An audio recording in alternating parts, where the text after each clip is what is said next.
രജുടാ ഇന്നലെ സങ്കടകരമായ കാര്യം ഉണ്ടായി. എന്തോടാ? നമ്മുടെ മുഖ്യമന്ത്രിയുടെ ക്ലബ് ഹൗസിലെ ഒരു മരപ്പെട്ടി കയറിയിട്ട് മുഖ്യമന്ത്രി ഇസ്തിരിട്ട് വെച്ച ഷർട്ടയിലും അവിടുത്തെ കുടിവെള്ളത്തിലും എല്ലാം മരപ്പെട്ടി കയറി മുള്ളി.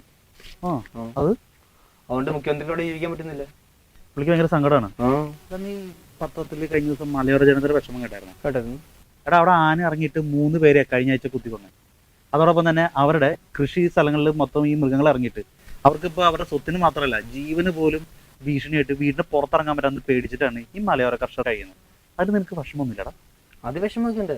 പക്ഷെ അവിടുത്തെ കാര്യം നോക്കാൻ വേണ്ടിയാണല്ലോ നമ്മുടെ മുഖ്യമന്ത്രി അവിടെ വനംവകുപ്പിനെ ഏൽപ്പിച്ചേക്കുന്നത്. വനംവകുപ്പ് ഉണ്ടായിട്ടാണ് കഴിഞ്ഞ ആഴ്ച തന്നെ 3 പേരെ കുത്തിക്കൊന്നെ.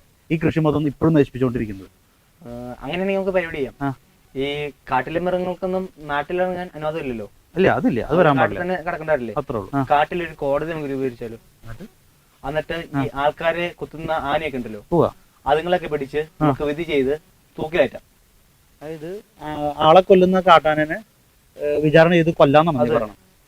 അതുകൂടാതെ പുലികളൊക്കെ ഉണ്ടല്ലോ നാട്ടിലിറങ്ങുന്ന ആൾക്കാരെ കടിച്ചു കയറാൻ വേണ്ടി വരുന്നത്.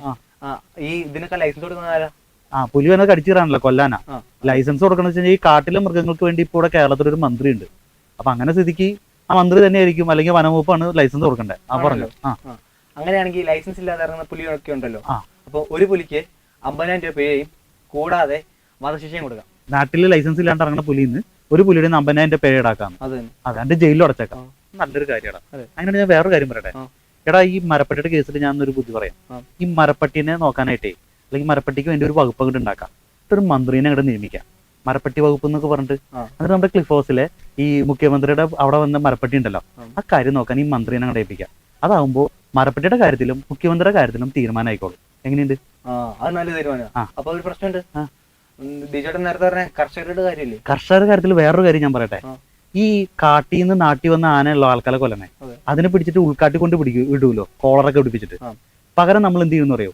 ഈ ആനകളൊക്കെ പിടിച്ചിട്ട് GPS പിടിപ്പിച്ചിട്ടുണ്ടല്ലോ, നമ്മുടെ ഈ മന്ത്രിമാരില്ലേ, അവരുടെ വീട്ടിലേക്കാണ്ട് കയറ്റിവിടാം. അതോടുകൂടി അവിടുത്തെ കാര്യത്തിൽ തീരുമാനമാവും. അതല്ലെങ്കിൽ മന്ത്രിമാർക്ക് തിരിച്ചറിവുണ്ടാവും. ഇതിനകത്ത് ഏതെങ്കിലും ഒരു കാര്യം നടന്നാൽ മതി. കേരളത്തിലെ മലയോര ജനത മാത്രമല്ല, ഈ കേരളത്തിലുണ്ടല്ലോ മുഴുവൻ ജനതയില്ലേ, അവരൊക്കെ രക്ഷപ്പെടും. പോരെ?